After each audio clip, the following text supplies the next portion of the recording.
Ladies and gentlemen, thank you so much for being back today. It's so good to see you.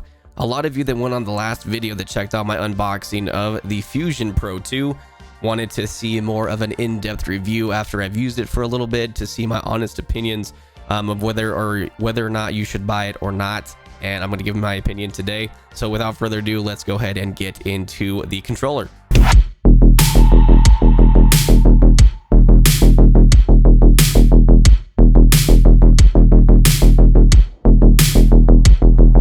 All right, now I have it here with me. As you can see, I changed out the faceplate.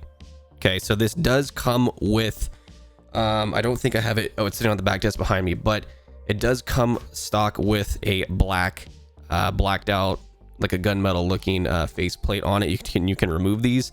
It is simply magnetic, as you can see, comes right off, just like such.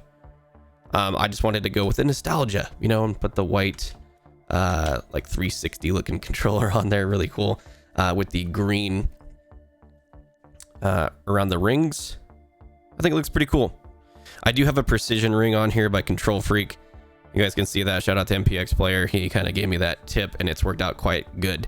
Now into the controller, let's get into the nitty gritty and let's start talking about this thing. Should you buy it or should you not? Based off of these things, this is just my humble opinion. Take it as you will.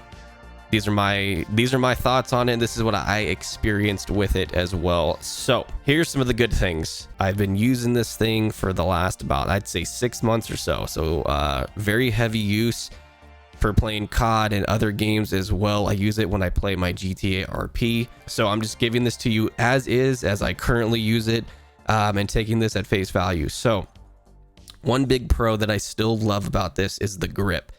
Now the grip on the bottom of here is, as you can see, I use the heck out of this thing. I'll go eat some food and use it. And as you can see, it holds up. It holds up well. It's still really grippy. I do like the texture on the bottom here. It does a very good job of maintaining that grip in your hands. Now, another big pro is the paddle system. I'm a big fan of the paddles on the bottom because I like these ones that come out to the side. I don't like the buttons, which is on the Spectra, the other Power A controller that I did have before this. I was not a fan. Now you can program them, so it only had 2 on the bottom, which is fine. I'm a fan of the paddles. Now I'm a weird one. I use 3. You can use all 4, you can use 2, you can use 1. What's really cool is you can take these off at will, right? I'm sure we all know this system by now. You can take these off, you can put them back on. It's all magnetic.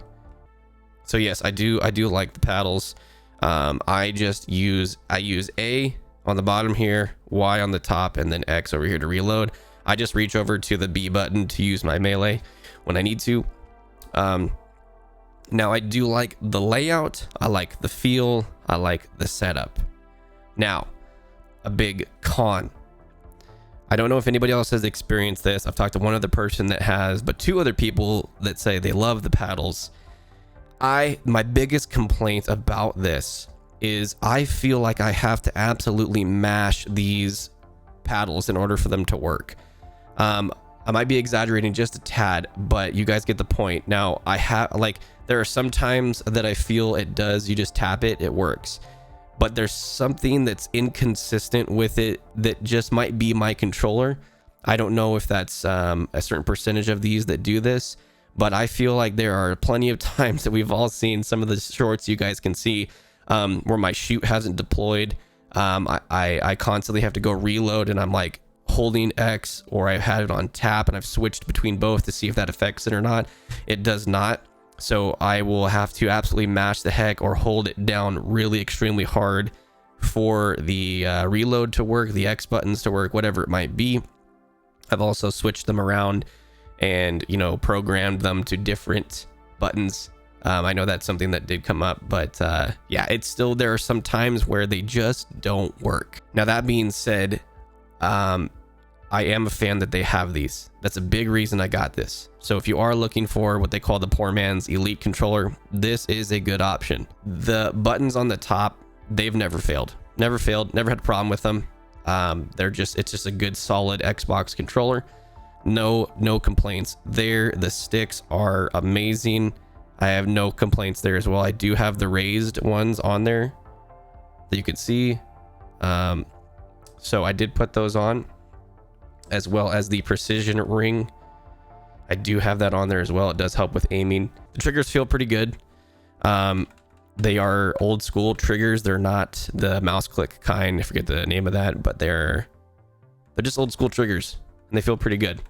Bumpers feel good as well. Not too bad.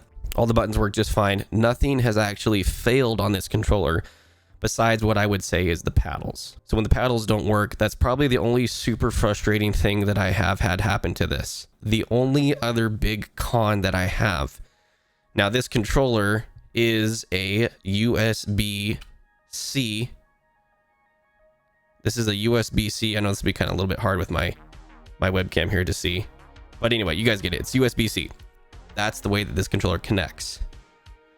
Within a week, this is a big con for me. Within a week of using this thing, and I'm not rough on stuff. I usually just set it right on my desk besides playing it.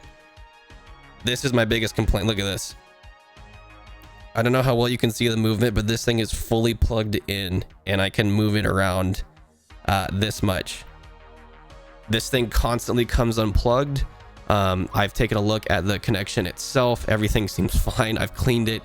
I've done everything I can to it. I've switched cables. I've done everything. And it's just, maybe I did bump it. I don't know. But that is a big thing that I do not like about this.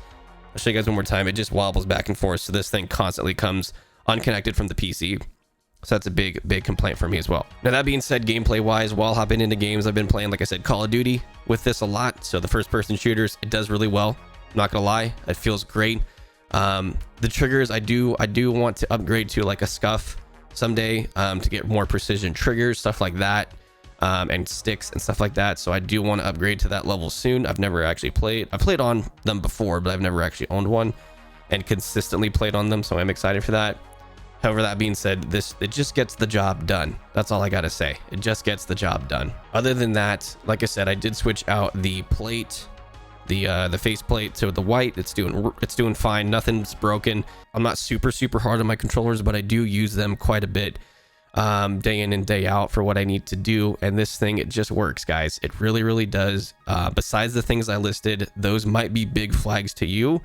Now, that being said, the buttons always do work, but if you are getting this to use the paddles, which most people do use for first-person shooters, that's kind of the reason they want to move those down to the bottom where you can use these. That's my biggest complaint, as well as the cable. I think that's a big issue.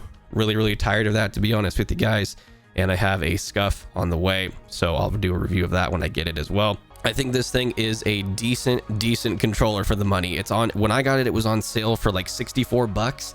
I'm gonna go ahead and look today and see how much it is. It's usually under $100. It's always under $100. It usually retails for, I think it's like 90 or something like that. But what I'm going to say to you guys is, if you're looking for a substitute to the Elite or a Scuff or anything else, and you're on a budget and you've only got 60, 70, 80 bucks to spend, this is worth it. This is 100% worth it. I do recommend getting it. You might put up with some of the frustration, but it's besides the point. So that being said, I think this is a great controller. Hope you guys enjoyed. If there's anything specific that you do want to know about the controller that I did not touch on, please let me know. Other than that, hope you guys enjoyed, and I will see you all in the next video. Comment down below if you have any suggestions on what you want me to review next. I will be happy to oblige. Everybody have a fantastic day, evening, night, afternoon, wherever you are. I love you guys, and I'll see you soon.